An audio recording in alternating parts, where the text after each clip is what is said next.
Okay, this is Bosu Blue Mountain. It's all about climbing that mountain inside, developing even better fitness, using the Bosu ball to challenge your balance and stability, and using free weights. It's a great, fun workout. It's done Tabata style, 20 seconds on and 10 seconds off, alternating for a 4-minute interval per exercise. It's best to use a time app like Boxing Timer Pro to ring you through. However, you might be a person that just likes to use reps. So count how many reps you do in 20 seconds and repeat that number of reps 8 times, taking a 10-second break if you prefer to use that method. We're going to get started with the Bosu goblet squats. Now for this one here, you're going to be holding the dumbbell in a goblet position, just like this. So you're cupping the top end plate with the hands, almost like cupping the top basin of a goblet. Now you're going to be standing on the Bosu ball on the front half so that your feet slope down. This is going to create some instability, but if you're standing on the front half, if you lose your balance going forward. We never want to lose our balance going backward because then you might risk banging your head. So from here, you're just going to squat all the way down, tap your elbows to the top of your thighs, stand up and repeat. And the whole time, we're experiencing that dynamic challenge while being on the Bosu ball. Now, if it's too hard to balance, then you can just stand on the lip with your heels so that the front of your feet are on the ground and your heels are on the Bosu ball, just like this. So there's a little bit of instability there, but because the front of my feet are on the ground, it's much easier. So just to give you a little bit of a side view, this is what you can do if you find it difficult to balance. Okay? Now, the next exercise we're going to go on to is a knee tap Bosu lunge.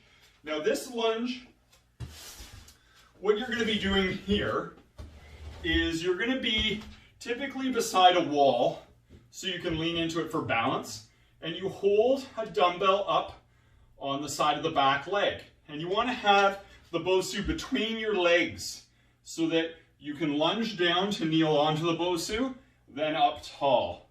Lunge down, then up tall. Now just to give you a different view, once again I have one leg in front of the Bosu ball, one leg behind. It's kind of like I'm on a tightrope a bit here, and I go down and then up, just like that. Now, this is good because if we're lunging a little bit heavier here, and it gives some psychological comfort to know that you can just kneel down onto the Bosu ball. It standardizes depth. We want to have the wall for balance as well. Now, sometimes if you're a little bit shorter, maybe you're just not quite as tall of a person, then the Bosu ball might be a little bit too high, like you're not descending down deep enough. So in those cases, you may then elect to substitute in a towel. So I could just put a towel there on the ground, being a taller person, and I could just use that instead. Because I'm taller, that gets me to a more appropriate depth. So I just kneel and tap the towel. So the towel is a substitute you can use to make it a little bit more challenging, because you go deeper, and also if you're a little bit of a shorter individual, then the Bosu might be a little bit too high and you're not really getting very deep, then you can go with a towel to enable you to go a little bit deeper each time. Now, the next thing we're going to do is this. Safety first. I got to tie up my shoes. Make sure that you always tie up your shoes when you're going through your workout so we don't have any accidents. Now the next one we're going to be doing is a single leg forward bend. The key with this one here is when you're doing it, you're going to have, I'm just going to show this from this angle here, you're going to have the front of your foot elevated on the Bosu like this. So that gives a bit of a calf stretch. Then you just bend forward and you tap the Bosu with the dumbbell as you raise your other leg up behind you. Now I want you to have your free hand able to hold on to a wall or anything else that you need to for balance. So here I might just move it ahead, and I might just go like this and just use the wall for now.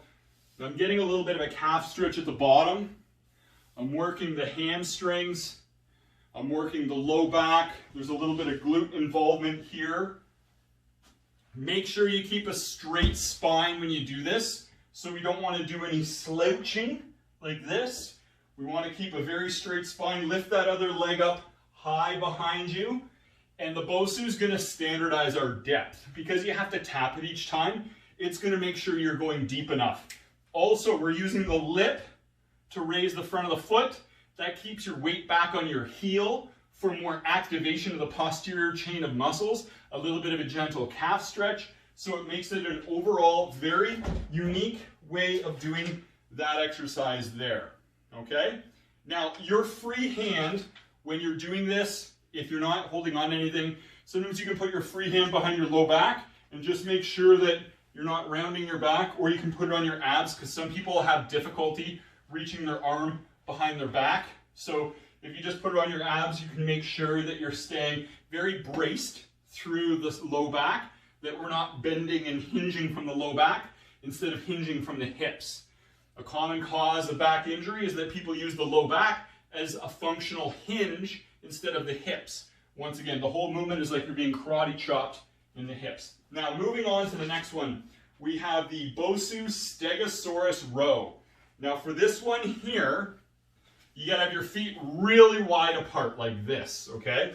So feet are really wide apart, hand is down in the Bosu, dumbbells hanging straight down. I pull it up and I twist it and I bring it to the side of the waist, okay? So if you're doing it from the side here, it's going to look something like this. And you're in a position where the front half of your body may be a little bit lower than the back half, kind of like a Stegosaurus, if you've seen Jurassic Park 2 anytime recently. I don't know. But that's the Bosu Stegosaurus row. And what it does is there's a little bit of instability when you have your free hand on the Bosu ball. So that works a little bit of the shoulder stabilizers. But the angle, because we're kind of declined, it just does a row hitting the muscles from a different angle. And that's what can challenge and stimulate an adaptation, is just by challenging the body in unique ways from unique angles. Now the next one we're going to be going on to is the hip bridge chest press. Now for this one here, step one, we're going to get into position. So to do that, you're going to have a couple weights, holding them by your sides. You're going to have your upper back and head on the Bosu ball, okay? You bring the dumbbells in front of your shoulders. You lift your hips up all the way, and you keep them up the whole time. Have your arms straight up with an overhand grip. Then you arc them down and out to the sides until your elbows are about in line with your chest. Press them up and together, and repeat just like this. So it's a chest press. We're working the chest, shoulders, triceps, but I'm also doing it from a hip bridge. So what's happening is we get additional benefit for the hamstrings, the glutes, and the low back, which are all keeping the hips pushed up in the air. We're burning more overall calories than a traditional chest press, and also using this Bosu ball, it naturally conforms to the shoulder blades. It's more forgiving than a stiff exercise bench. So it allows for more freedom of movement for optimal joint health and protection. Now, just to give you a different look on what that chest press movement is, I'm just going to perform a rep this way here. So, once again, you're going to have your head and shoulders on it, hips up all the way, and it looks like this. You press, then you arc them down and out till the elbows are about in line with the chest. Push them back up together and repeat. A great exercise right there. The next one we're going to be doing is the kneeling alternating hammer curls, okay? So this one here, you're going to be kneeling on the Bosu ball. Now, when you kneel on it, I want you to kneel on it like this. So you can see my ankles are flexed and my toes are tucked under, but they're touching the ground. Okay, that's key. I'm holding the dumbbells down by my sides and I curl them up and across to the opposite shoulder, and I'm alternating sides, okay? As a progression, a very advanced progression, people will take their toes off the ground and do it like this, but just be very careful. if you do that way there, because obviously if you're less stable, there's a greater risk involved. So use wise discrimination on how much risk is appropriate for you. We want to always weigh the risk to benefit ratio, okay? So from the front, it looks like this. I'm just curling up and across to the opposite shoulder. So that's going to get a lot of the long head bicep in, but also because we're alternating sides, there's a lot of lateral stability going on through the trunk of the body for additional fitness benefit. Now the final exercise we're going on to is the leg raise. For this one here, you're going to be laying face up on the ground, and you're going to have your legs straight up in the air, hands down by your sides. Keep your legs straight, lower them to tap the Bosu ball, then bring them up all the way. Keep very controlled the whole time. Now you want to make sure that you're not moving through the low back too much. Sometimes people will be jerking all around on this movement, so it'll look like this. They're kind of like, and their body's coming up, and they're kind of, they're using the lower spine as a fulcrum and just pivoting and rocking from there. We want to keep this all contained and controlled and no movement through there. It's doing all stabilization as we're moving the legs. Now, this is going to work a lot of the lower abdominals, primarily the lower abdominals.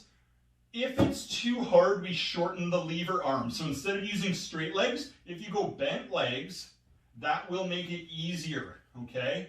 So you can go tap your heel down, curl it all the way up and in, tap your heel down, curl it all the way up and in. That's going to be an easier modification if you have to do it. Now, that will conclude right there, Bosu Blue Mountain. It's an awesome, awesome, awesome workout. If you didn't have a Bosu for any reason, you can really substitute in a pillow in many of those cases, or a bunch of pillows. You know, even touching my legs down there, I could do that pillow. I could be kneeling on a pillow. I could be squatting on a pillow. It's not as much of a consistent challenge as this, but that's always an alternative if you had to. Otherwise, you can usually purchase these at fitness stores. You can even get them shipped. You can inflate them, deflate them. They're very, very versatile. That's Bosu Blue Mountain. I'm confident you're going to enjoy it.